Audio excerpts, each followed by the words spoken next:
오케이. 자, 얘들아, 우리가 지금 수업을 하기가 어려운 상황이지만, 그래도 일단은 약속한 대로, 선생님이 영상 같은 경우에는 일단 다 올려주려고 해. 올려주려고 하니까, 혹시나 내가 인강을 보면 상관이 없지만, 선생님 스타일이 더 좋다, 선생님 수업을 듣고 싶다 하면, 지금 영상 너희들 보는 것처럼 그냥 계속 보면 될 것 같아.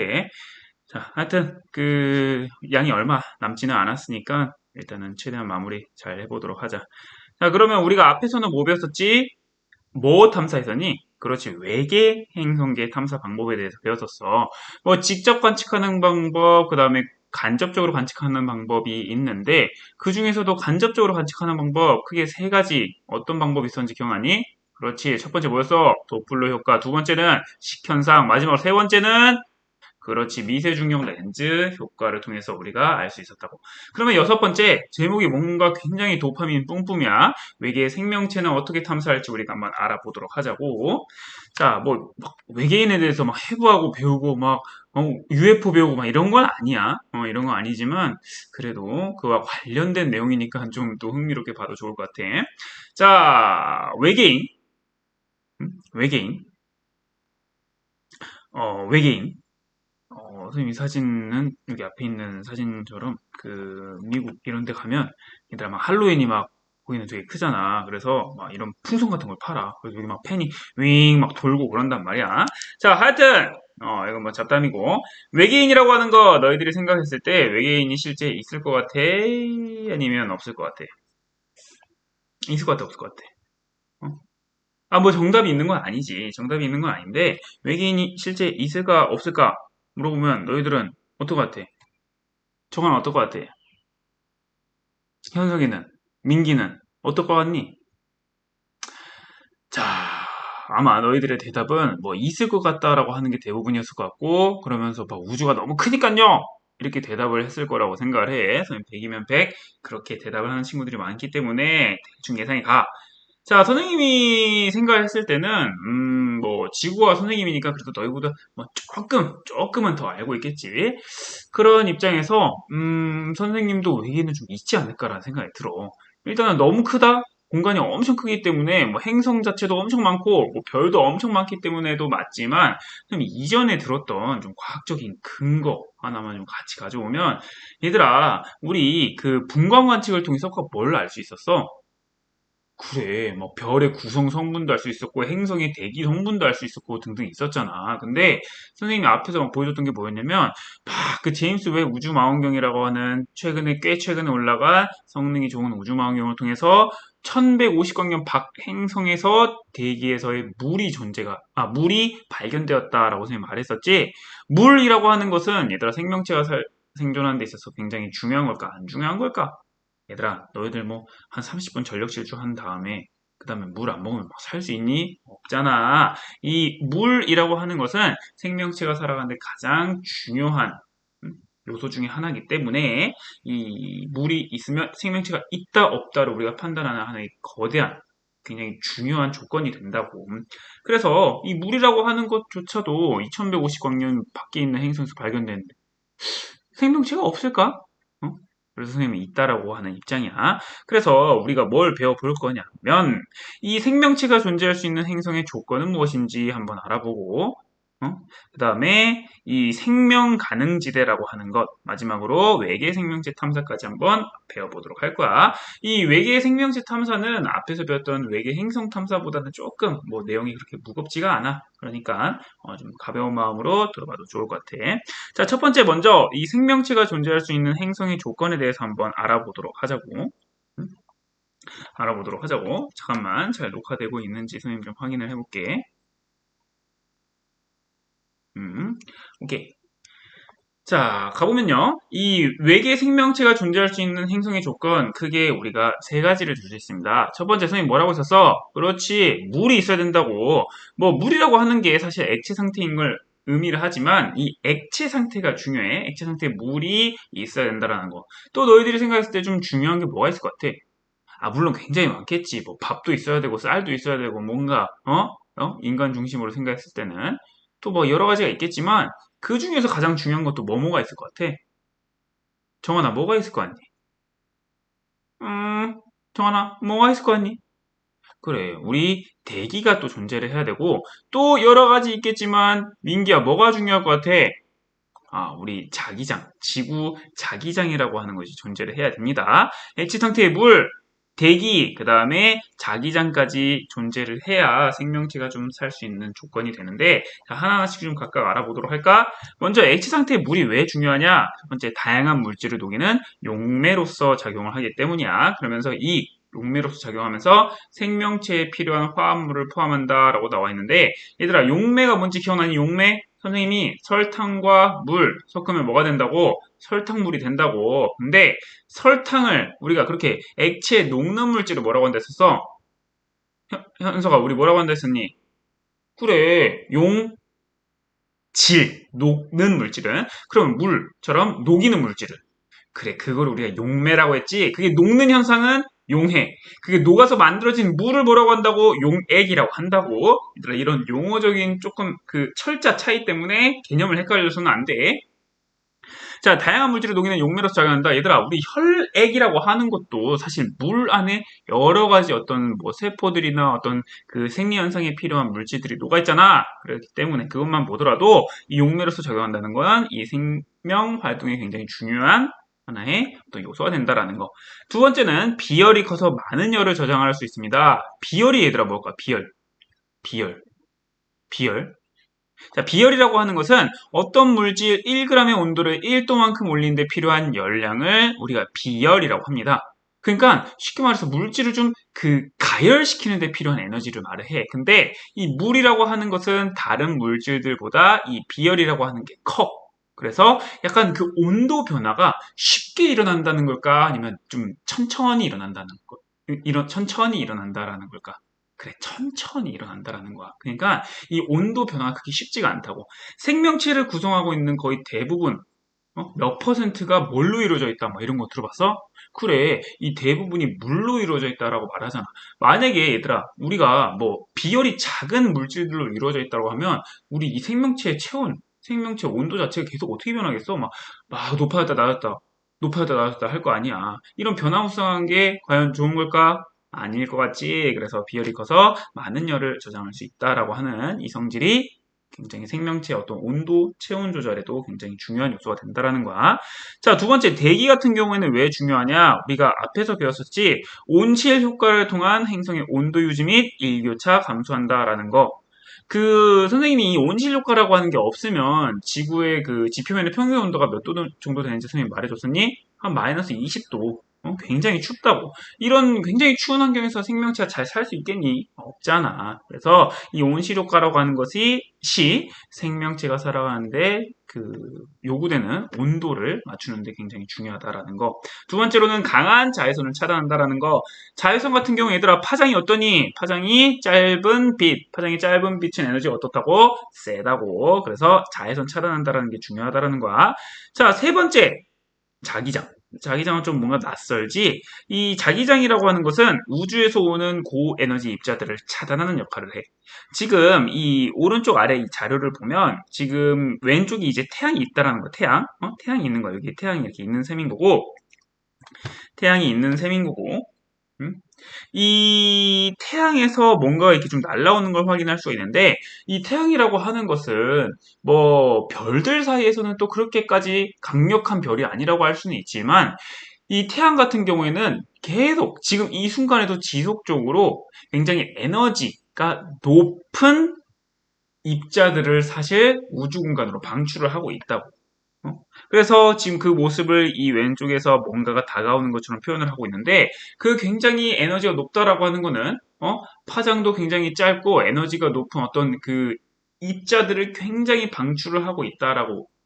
다시 미안해. 선생님 정정을 할게. 뭐 빛 에너지뿐만 아니라 굉장히 그 고에너지의 입자들을 방출하고 있다라고 생각을 할 수가 있는데 그 에너지가 높은 입자들을 생명체가 그대로 맞으면 어떻게 될까? 우리가 짧은 파장의 자외선만 맞아도 굉장히 해롭다라고 하는데 지금 태양으로부터 방출되는 그 고에너지 입자들은 당연히 이 생명체에 좀 해를 끼치게 될 거라고. 근데 이 지구 자기장이라고 하는 게 어떤 역할을 하냐면 그 입자들을 약간 보호해주는 차단해주는 역할을 해. 그래서 지금 여기서도 나타나 있듯이 이 자기장 자기장의 이 자기력 선으로 이렇게 표현을 했지, 자기력 선을 따라서 이 극지방으로 얘네들을 이동시켜주는 역할을 한다고. 그래서 이 고에너지 입자들이 지구를 뚫고 못 가게, 지구로 그냥 그대로 들어오지 못하게 막아주는 역할을 한다라는 거야. 얘들아, 이렇게 이 지구 자기장이 이 우주로부터 오는 이 고에너지 입자들을 차단하면서 극지방에 이 빛이 반짝반짝 빛나는 현상, 이걸 혹시 뭐라고 하는지 아니? 요거야, 요거. 응? 이거 뭐야? 이거 우리가 뭐라고 부르니? 그래, 오로라라고 하잖아, 오로라. 응? 오로라.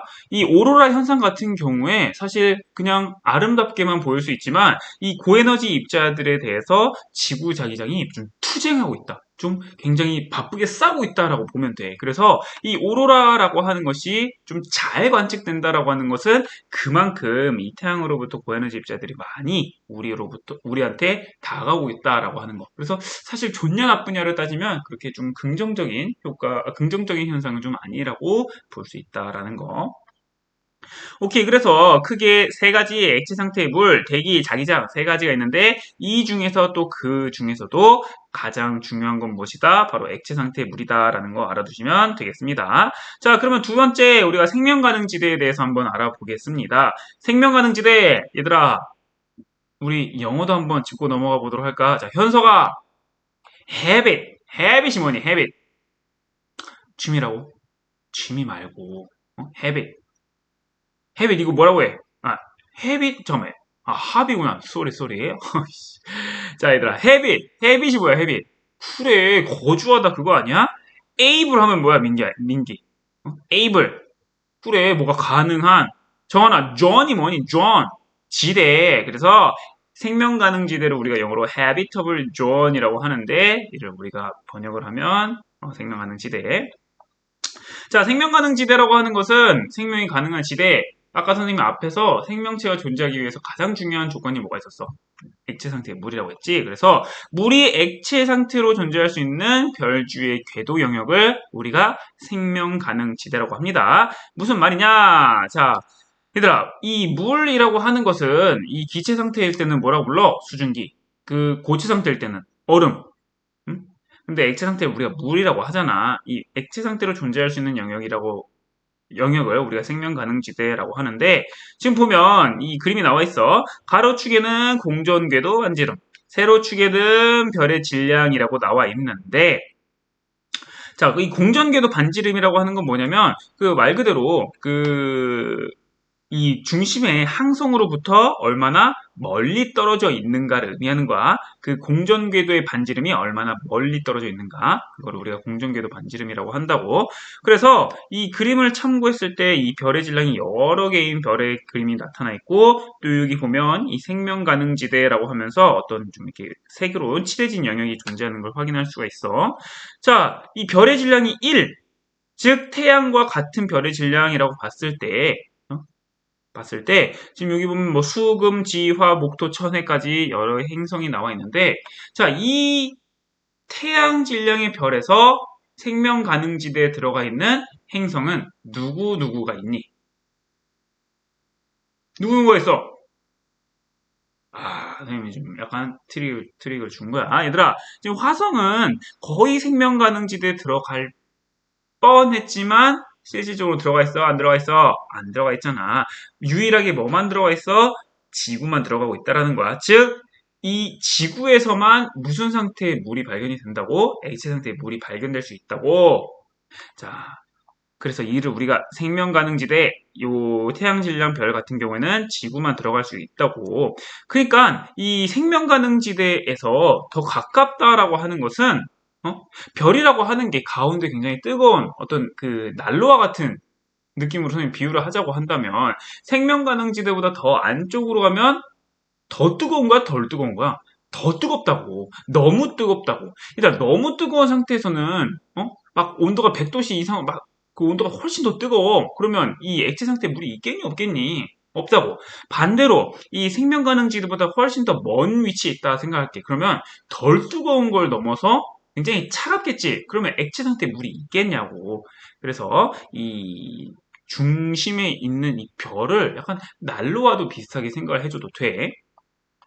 자, 그럼 지대의 특징, 우리가 태양 질량의 어떤 별 같은 경우에는 알아봤고, 중심별의 질량이 큰 경우로 한번 보도록 할까? 큰 경우, 중심별의 질량이 큰 경우. 자, 혹시 기억나니? 주계열성의 질량이 커지면 커질수록 커지는 것 총 네 가지 있었지? 뭐 있었어? 그래, 반지름, 그 다음에 그 광도, 또 표면 온도, 그래서 뭐 질량까지 해서 우리 왼쪽 대각선 위로 갈수록 커졌었잖아.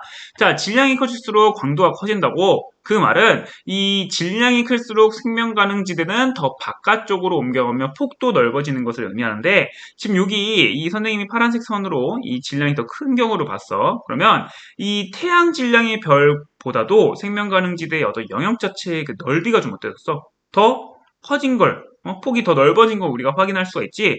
뿐만 아니라 이 생명 가능지대가 나타나는 그 위치도 어떻게 됐니? 더 바깥쪽으로, 더 멀리로 옮겨간 걸 우리가 확인할 수가 있어. 자, 선생님이 이 광도가 커진다라고 하는 것은 별의 어떤 온도가 높아지고 더 뜨거워졌다라고 우리가 생각할 수가 있을 거 아니야. 그러니까 더 성능이 빵빵한 난로가 가운데 놓여있다 생각해봐. 그러면 너희들 조금 더 멀리 가도 그 난로, 더 성능이 빵빵한 난로 때문에 충분히 따뜻하지 않니? 그런 것처럼 이 중심의 광도가 높아지면 그만큼 방출하는 에너지가 더 커지는 거기 때문에 더 멀리서부터 생명 가능지대가 나타나고 더 그리고 넓은 범위까지 이 따뜻하게 나타난다라고 생각을 하면 돼. 그래서 이 생명 가능지대가 바깥쪽으로 옮겨가며 폭도 넓어진다라는 거.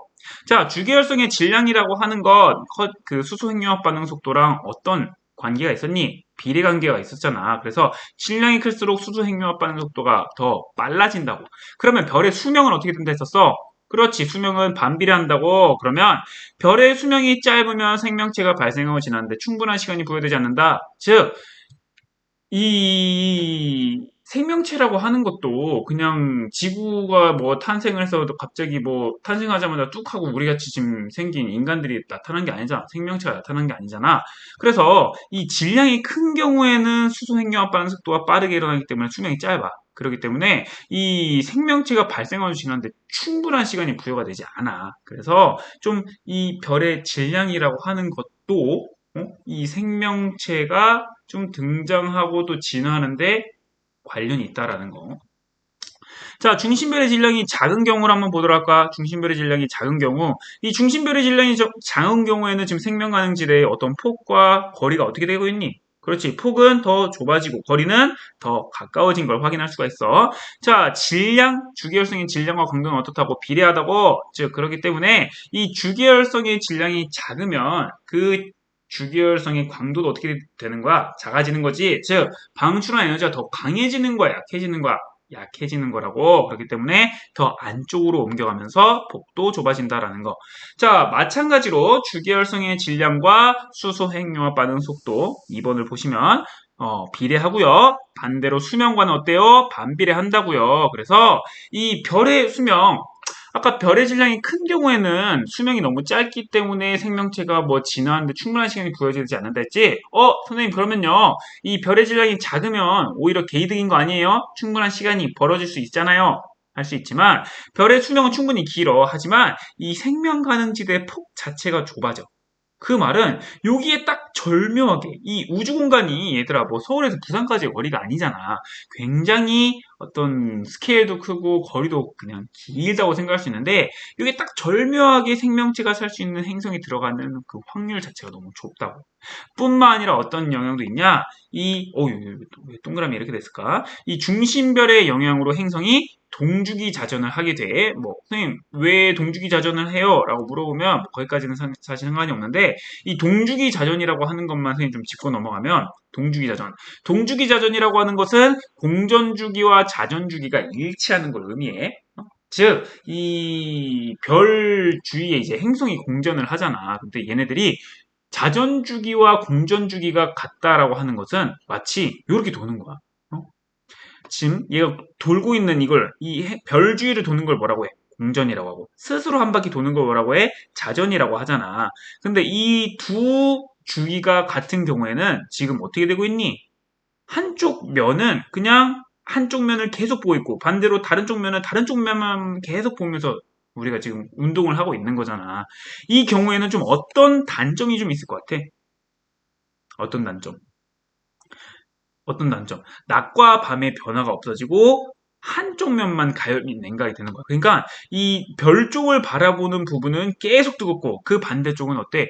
계속 차갑고. 그렇기 때문에 생명체가 살아가는 좀 적합한 환경이겠니? 아니라고. 그래서 이 중심별의 질량이 작은 경우에는 조금 이러한 좀 단점이라고 해야 될까? 이러한 영향 때문에 생명체가 살아가는 데 좀 어려움이 있을 수 있다라는 거.